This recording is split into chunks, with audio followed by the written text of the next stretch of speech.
अब हमारा next topic आता है कि जो लोग थे फ्रांस के वो अपनी डेमोक्रेसी इंजॉय कर ही रहे थे कि 1789 में जो नेपोलियन बोनापार्टे है।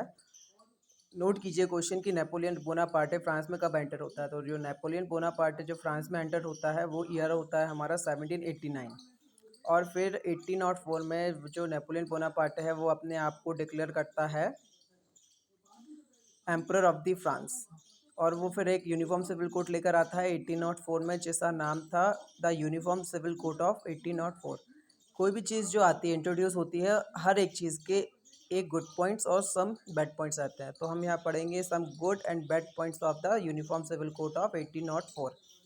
गुड पॉइंट्स जो थे, और उसने क्या किया, एबॉलिश जो सिस्टम था, उसने जो बंधुआ मजदूरी जो होती थी उसने पूरा ख़त्म करवाई। उसने सबको राइट टू प्रॉपर्टी दिया।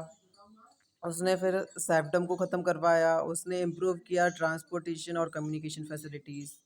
अब जो बैड पॉइंट्स थे वो थे हमारे, उसने सेंसरशिप को एबॉलिश किया। सेंसरशिप लगा दी पूरे फ्रांस में। लोगों को फोर्स किया कि वो आर्मी को ज्वाइन करे। वुमेंस को राइट टू वोट नहीं दिया गया, ना ही उन्हें राइट टू प्रॉपर्टी दिया गया।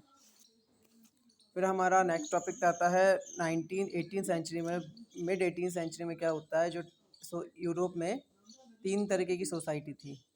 एक एरिस्टोक्रेसी थी, एक पीसेंट्री थी। जो एरिस्टोक्रेसी थी वो सारे प्रिविलेजेस एंजॉय कर रहे थे, बर्थ प्रिविलेजेस जिन्हें कहा जा सकता है। फिर पीसेंट्री जो थे, पीसेंट्री वहाँ की पुअर क्लास थी जो कि सिर्फ पीसेंट्री करती थी, मजदूर टाइप। फिर वहाँ से एक रिवॉल्यूशन स्टार्ट होता है, क्योंकि जो पावर्स थी एरिस्टोक्रेटिक की, वो उस अपनी पावर का मिसयूज़ कर रहे थे। तो वहाँ से एक मिडिल क्लास का इमर्जेंस होता है। इस मिडिल क्लास में कौन कौन से लोग थे? वेल एजुकेटेड लोग थे, जैसे कि doctors, engineers, teachers, clerk and many more. फिर इन्होंने क्या किया, नेशनल यूनिटी आई वहाँ पर। फिर लिबरल्स जो थे वो मिडिल क्लास के साथ ज्वाइन होकर उन्होंने ये जो एरिस्टोक्रेसी थे इनके खिलाफ रिवॉल्यूशन शुरू कर दिया।